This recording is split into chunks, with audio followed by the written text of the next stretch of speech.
Estimados amigos, como saben, en el Comité Euroamericano de Derecho Digital, CEA Digital Law, tenemos hasta el momento 3 canales de conocimiento: Episteme y DOSA, con eventos puntuales; Deep Talk, con monográficos ad personam; y hoy estrenamos Momentum Iurus, con el que pretendemos, mediante impulsos académicos, ir acercándonos al éxito, partiendo de la realidad y con vistas en la mejora continua mediante la corrección y alternativas a problemas residuales o endémicos que sufre la profesión o los estudiantes. Y qué mejor que dedicar el primero de nuestros Momentum Iuris al tema que nos ocupará desde hoy, 15 de junio, hasta que terminen los testimonios de todos los países de Latinoamérica, en este gran evento del abogado litigante en América Latina.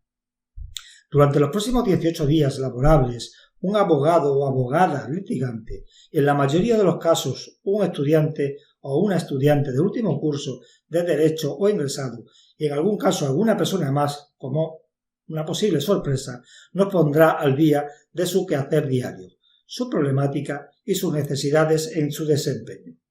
Podemos preguntarnos si es lo mismo ser abogado en Colombia que en Ecuador o en Costa Rica. En la tradición jurídica romana, todos compartimos una cultura jurídica similar al estudiar y trabajar el derecho por parte de los abogados y resto de operadores jurídicos.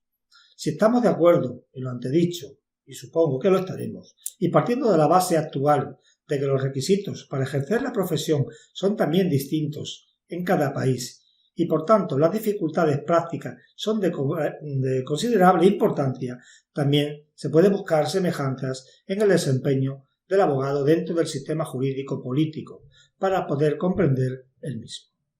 En la construcción de América Latina, el abogado tiene menos peso político que antaño, y sin embargo la conducción de los asuntos públicos ha aumentado. Aun así, la alta tasa expansiva de los estudiantes de Derecho ha estratificado la composición social de los mismos y las diferencias y desigualdades sociales. Por otro lado, las consecuencias poliédricas del COVID-19 sobre la profesión también acentúan la escasa distribución de los ingresos. El Comité Euroamericano ha creado la Plataforma Interamericana en Defensa del Abogado Litigante, PIDAL. Como decimos, el abogado es una pieza fundamental de la administración de justicia y el ejercicio de la abogacía es uno de los pilares en los que se asienta el Estado de Derecho. Sobre el abogado descansa en gran medida el derecho a la tutela judicial efectiva y al debido proceso, como señalan de una u otra manera todas las constituciones de democracias del mundo. La publicación de novedades legales en relación con el COVID-19, casi diarias, que afectan a trabajadores y empresarios y colectivos muy diversos, generan un nuevo marco legal en materia laboral, fiscal, mercantil o procesal, que habrá que abordar, además de la primigenia problemática del litigante, ahora más desbordada. Es de todos conocidos que la problemática del abogado litigante tiene sus peculiaridades y es diferente a la de otros compañeros de la profesión, incluso a la de otros colectivos, y en base a lo expresado y como pieza angular del Estado de Derecho, los abogados tenemos inmensas responsabilidades, pero también tenemos derechos. Por ejemplo, en Colombia hay 400.000 abogados y no se trata ya solo de que estemos inmersos en un confinamiento, sino que una vez pasado el estado de aislamiento obligatorio y los ingresos mínimos o nulos que tenemos en estos momentos, se han planteado acciones de tutela que han interpuesto diversos compañeros. Y es que no solo el peculio, sino lo más importante, la salud, está en juego para el abogado litigante. En defensa de estos y para poner en común toda la problemática que se refiere al abogado litigante en Colombia, pero también al de cualquier otro país que quiera sumarse y compartir la problemática común que atañe a la profesión, surge la Plataforma Interamericana de Defensa del Abogado Litigante, por su acrónimo PIDAL.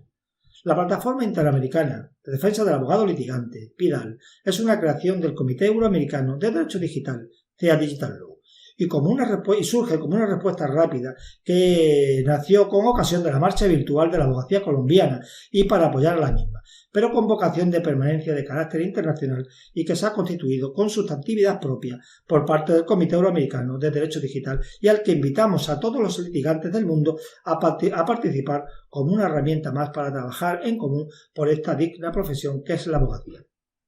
Por otro lado, las redes TechLaw del Comité Euroamericano de Derecho Digital han creado la Inter-American Network of Law and the Technology Students e integra a los colectivos que estudian leyes o en relación con ellas, a los que la hacen sobre las nuevas tecnologías o a los que con las nuevas carreras universitarias con contenidos mixtos o de doble titulación se están poniendo en circulación en algunas universidades. Dentro de dicha gran red, a la que invitamos a participar a todas las asociaciones del mundo, el Comité Euroamericano de Derecho Digital ha creado también la Asociación Interamericana de Estudiantes de Tecnología, Derecho y Afines, por su acrónimo AIETD. La Asociación Interamericana de Estudiantes de Tecnología, Derecho y Afines de los dos hemisferios es una asociación sin ánimo de lucro que contribuye a la educación legal, técnica y tecnolegal.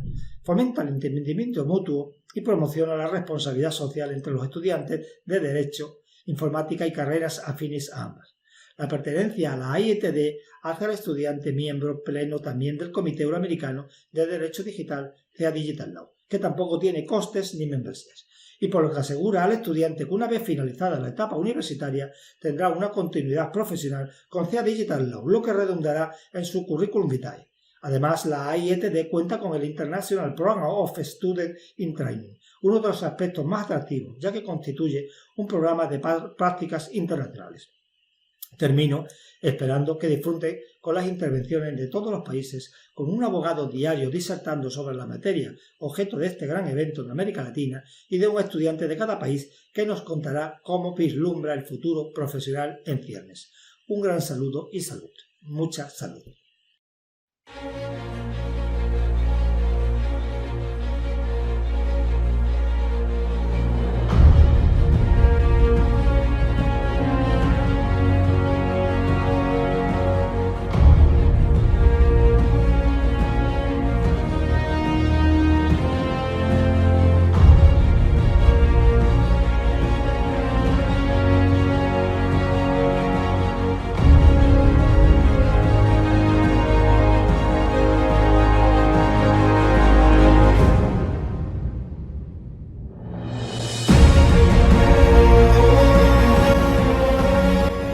Breve resumen del currículum vitae del Dr. Julio Alberto García Merlos. Es licenciado en Ciencias Jurídicas y Sociales por la Universidad Francisco Marroquín y abogado y notario. Tiene maestría en Finanzas y Tributación y tiene posgrado de especialización en Contratación Internacional. Como abogado litigante es la tercera generación de abogados García Merlos, bufete especializado en el área penal. Además, el Dr. García Merlos tiene especialización en medicina legal asesorando a más de 6 hospitales. Y especialización en Derecho Penal Tributario y Penal Ambiental Forestal. Tiene 12 años de experiencia en litigio penal, civil y constitucional. Como experiencia docente es catedrático de Derecho Procesal Penal. Tiene diversas publicaciones y ha asistido a seminarios, talleres y foros sobre derecho informático y sobre propiedad intelectual. Breve resumen del currículum vitae de la señorita Elisa Saray Cuyuch. Carrera de licenciatura en Ciencias Jurídicas y Sociales, Abogacía y Notariado de la Universidad de San Carlos de Guatemala. Durante su vida académica participó como oradora en competencias nacionales e internacionales estilo Moot Court, como la competencia Jorge Mario García, organizado por el Centro Universitario de Occidente CUNOCUSAC. Sobre Derechos Humanos Sergio García Ramírez, organizada por la UNAM. Competencia Regional de Juicios Simulados en Materia de Derechos Humanos, del Programa Académico Moot Court, organizado por la Universidad Nacional Autónoma de Honduras. Ha sido coach en la formación de grupos que han participado en competencias internacionales, y además colaboró a través de un amicus curiae presentado por la Universidad de San Carlos, ante la Corte Suprema de Justicia de Guatemala, al proceso de cierre de empresas mineras en tierras de poblaciones indígenas. Hola, hoy vamos a hablar del sistema judicial en Guatemala y vamos a discutir cuál era su situación previo a la pandemia del COVID-19 y qué ha sucedido a partir de que esta pandemia ingresó a Guatemala. En condiciones regulares, al COVID-19, Rule of Law Index para Guatemala nos colocaba en una muy mala posición. En la posición 25 de 30 países de la región y al fondo, globalmente, en la posición 101 de 128 países. Obviamente, esto ha sido un problema nacional que venimos arrastrando de muchos años. El sistema judicial está colapsado y especialmente el sistema penal y civil. Existen pocos estudios locales que analicen la eficiencia de nuestro sistema. Probablemente uno de los más importantes es el hecho por el Centro de Investigaciones Económicas Nacionales, el CIEN, que elaboró un flujograma de justicia criminal en el que pues, analiza dónde están los tapones, el embotellamiento de nuestro sistema judicial. Lamentablemente coloca al país con una eficiencia en su sistema judicial de un 33% aproximadamente. En el Rule of Law Index tenemos algunos datos interesantes para compartir con ustedes.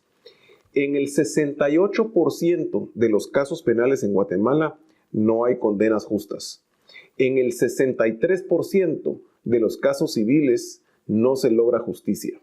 En el 60% de los casos no se respeta el debido proceso. Y en el 45% de los casos no se protegen los derechos fundamentales.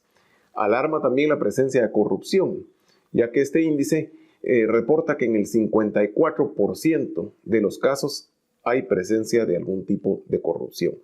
Esta es más o menos alguna radiografía que les comparto para que puedan tener una idea del colapso del sistema judicial en Guatemala. En mi área de práctica, yo me dedico sobre todo al litigio penal corporativo. Esto es en delitos como de cuello blanco, corporativos relacionados a la materia penal, por ejemplo, temas tributario-penales como defraudación tributaria, defraudación aduanera, temas ambientales, temas de propiedad intelectual que llegan a sede penal. Lamentablemente, en nuestro país existe una muy mala estrategia de política criminal. Se ha pretendido llevar casi el 100% de los casos a juicio. Sabemos que eso es imposible de lograr. O sea, que un sistema judicial pretenda llevar todos los casos a un juicio oral y público, adversarial, es imposible. Mucho menos cuando nosotros tenemos únicamente 6 jueces por cada 100,000 habitantes. Esto nos da una infraestructura muy débil para poder procesar los casos. Entonces lo que existe es un embotellamiento. ¿Por qué? Porque no se busca la negociación en los casos penales o las salidas alternas. O sea, se usa muy poco lo que se conoce como un plea bargain. En Guatemala se llama un procedimiento abreviado. Si bien existen medidas desjudicializadoras, tenemos la figura del criterio de oportunidad, de la suspensión condicional de la persecución penal, tenemos la figura del procedimiento abreviado, que es más o menos un plea bargain. Estas medidas se aplican sobre todo para casos que tienen una pena de prisión de 5 años o menor, lo que lo hace muy poco utilizable para la gran mayoría de delitos y casos. Vamos a hablar también de algunos números en la rama civil y laboral que fueron publicados por el Centro de Investigaciones Económicas Nacionales CIEN, antes mencionado, y también de algunas publicaciones que se han dado por parte del organismo judicial. En materia civil, ingresan un aproximado de 46,000 casos anuales, mientras que se resuelven 2.600 casos aproximadamente en sentencia y 6.000 casos por otras vías. Lo que nos demuestra es una mora aproximada de 37.000 procesos. En materia laboral, ingresa un aproximado de 18.000 o 20.000 casos, de los cuales se resuelven en sentencia 5.000 casos aproximadamente y por otras vías 3.300 casos. Esto nos resulta con un aproximado de 10.300 casos en materia laboral. Como vemos, tanto en materia laboral, civil y penal, nuestro sistema se encuentra embotellado. Adicionalmente, tenemos un problema estructural de diseño constitucional en el que nuestros jueces son nombrados por un periodo únicamente de 5 años. De la misma forma, los magistrados a Corte Suprema de Justicia y los magistrados a Corte de Apelaciones. Esto genera que todavía no logremos una independencia judicial deseada, sino que cada 4 años y medio aproximadamente que los magistrados de Corte de Apelaciones y Corte Suprema de Justicia tienen que reelegirse, empieza un proceso de cabildeo político para su nombramiento. Esto es muy dañino para el sistema y es lo que nos ha venido afectando en los últimos años.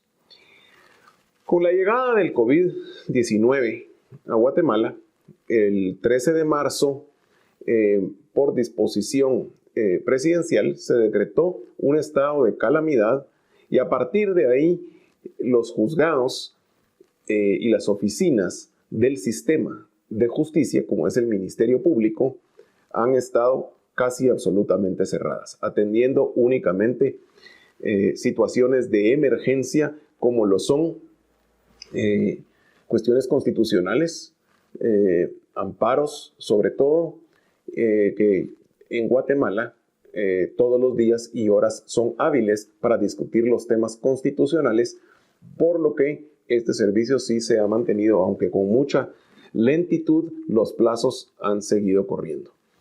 En materia penal se ha mantenido algunas audiencias, sobre todo las que urgen, en los que probablemente hay un riesgo para la vida de una persona que está en prisión preventiva y se solicita la revisión de su medida y también para acciones constitucionales dentro de los procesos penales. Sin embargo, la situación de la prisión preventiva para los procesados es sumamente incierta y desconsoladora, ya que llevamos 2 meses con los juzgados prácticamente cerrados y que no encuentran una solución a sus casos. Ya teníamos un problema alto de prisión preventiva que excedía los plazos legales y razonables para la administración de justicia, y ahora recientemente se reportó en los medios que las audiencias que estaban programadas para este año es probable que se vayan a ir programando incluso para el año 2024. Antes de la crisis ya teníamos una saturación del sistema en la que muy comúnmente se suspendían audiencias una tras otra y se reprogramaban 3, 4, 5 meses después. El sistema de infraestructura de nuestro organismo judicial no permite tampoco la reapertura, incluso con medidas de distanciamiento y medidas de protección, como sería el uso de mascarillas.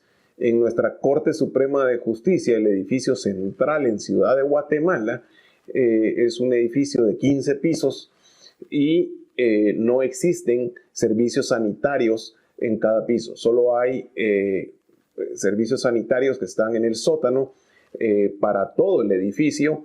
Es un espacio en donde hay muy pocos lavamanos e inodoros. Habrán 3 o 4 para hombres y lo mismo para mujeres. Y los usan reclusos que vienen del sistema penitenciario y todos los demás usuarios, como lo somos abogados y sujetos procesales. Esto definitivamente no garantiza la salud de las personas para que podamos asistir a a tribunales, a audiencias en condiciones mínimas, ya que también existe poco espacio en las salas de audiencias. Son salas de un edificio que fue construido hace mucho tiempo y que no tiene las garantías de espacio para que podamos estar los sujetos procesales con el distanciamiento suficiente. Algunos juzgados, muy pocos, sí tienen un poco más de espacio. Sin embargo,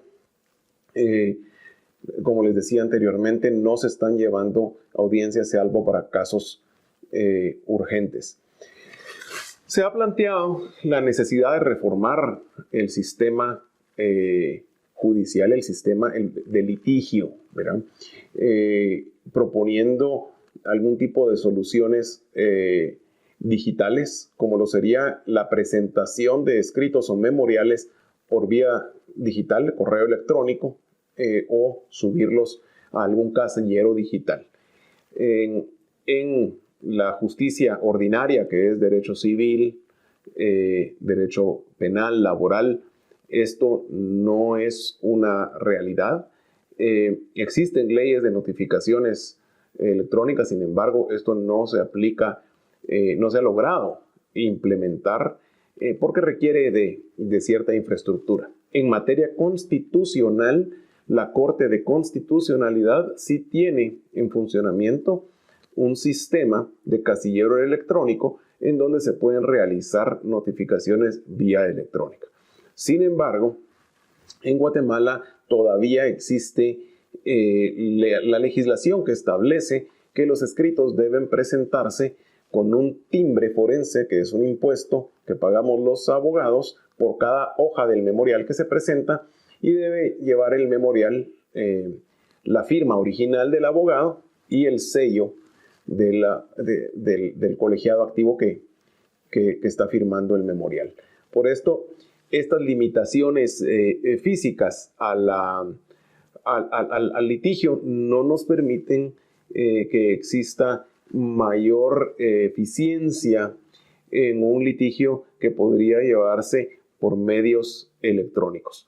También se ha planteado la posibilidad de discutir ciertas audiencias por videoconferencia y, sin embargo, esto tampoco ha sido algo que se haya implementado. Existen algunos sistemas para videoconferencia instalados con anterioridad, en los cuales sí se permite que algunas declaraciones de testigos o peritos se den por esta vía. Sin embargo, la infraestructura todavía es escasa y no todos los juzgados tienen la infraestructura para que esto pueda hacerse, y solo podría hacerse en ciertas declaraciones específicas, no para audiencias en donde haya un contradictorio de todas las partes. Por ejemplo, la declaración de un perito forense del Instituto Nacional de Ciencias Forenses en Guatemala, el INACIF, sí puede hacerse por medio de una videoconferencia, porque ellos en su sede tienen la infraestructura con las cámaras y la transmisión para poder realizarla hacia los juzgados, que también en su sede tienen la infraestructura de micrófonos, cámara y una pantalla de televisión para poder recibir la declaración del perito y para que los sujetos procesales puedan también hacer el examen y contraexamen respectivo. Sin embargo, esto es muy distante de poder tener una audiencia ante un juez en donde puedan estar todos los sujetos procesales conectados por medio de una videoconferencia. Obviamente existen algunos obstáculos para esto. Tal vez el más obvio es la falta de presupuesto para poder adquirir todos los insumos que se necesitarían para una videoconferencia, o sea, computadoras, cámara, sistema de micrófonos, capacitación para los sujetos procesales. También existe renuencia de parte del sindicato del organismo judicial para poder buscar soluciones a esta atrofia del sistema judicial. Como todo organismo que no se usa se atrofia, así nos está pasando con el organismo judicial.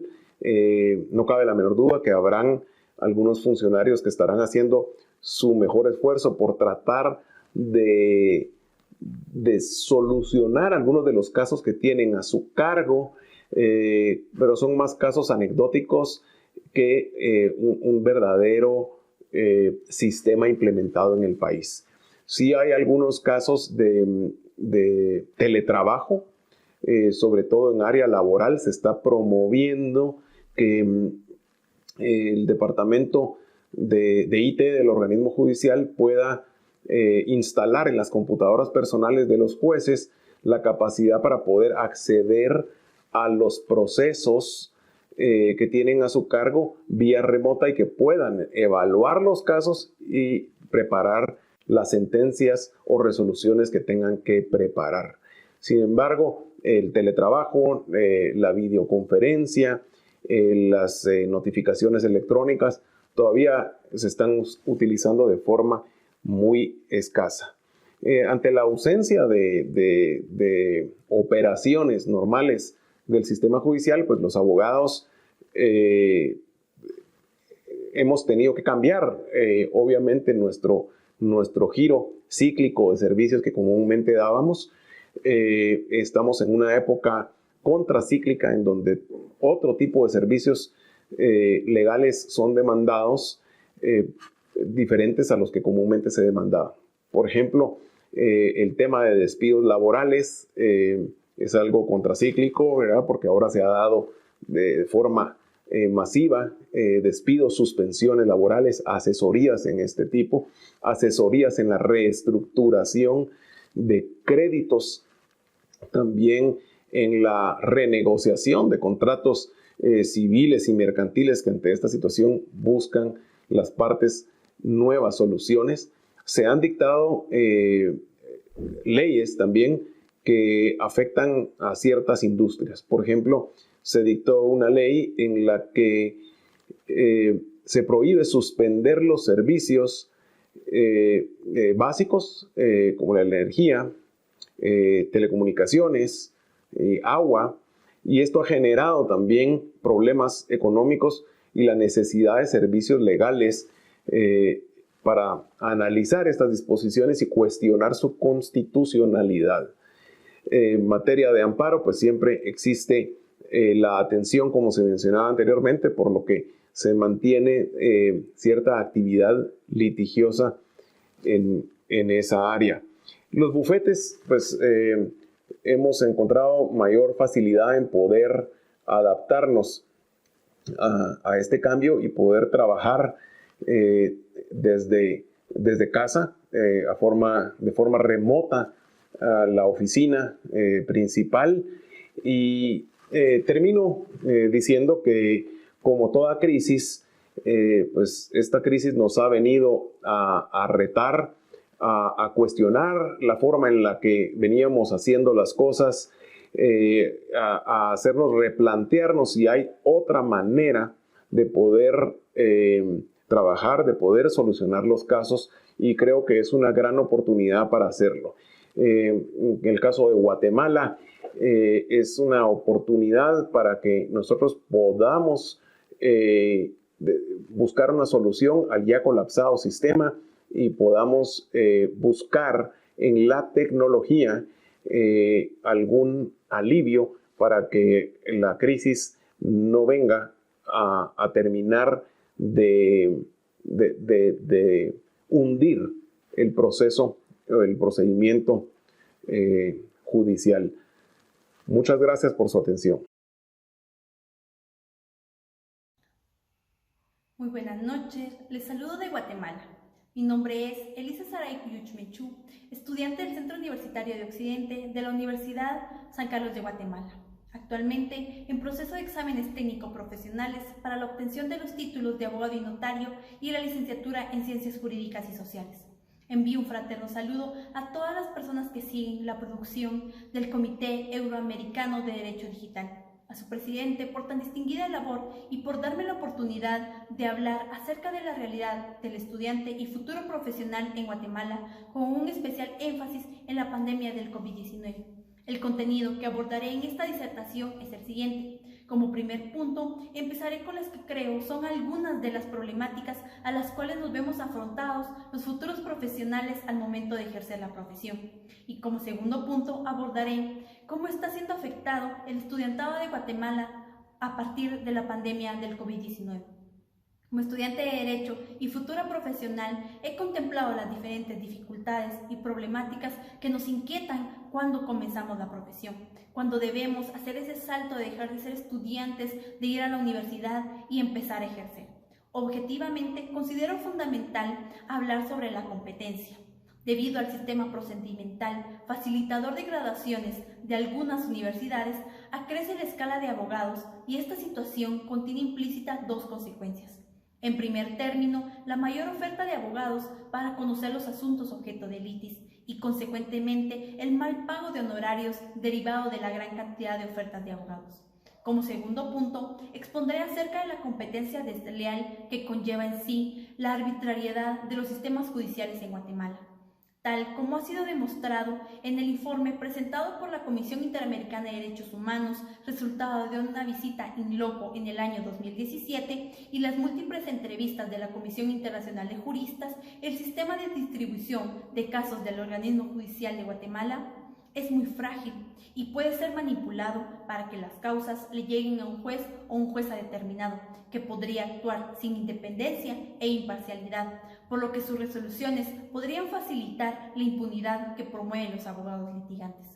La corrupción e impunidad de jueces y trabajadores del sector justicia es el tercer punto considerado a abordar, ya que se ha constatado que la problemática de la impunidad derivada de la falta de capacidad del Estado guatemalteco para promover un sistema de administración de justicia adecuado y eficiente y una justicia independiente e imparcial refuerza la impunidad, y este constituye uno de los problemas transversales de la administración de justicia y un obstáculo para el fortalecimiento del Estado de Derecho en varios estados de la región, incluida Guatemala, y que al final de cuentas esto establece una de las dificultades a las que nos vemos desafiados cuando empezamos a ejercer.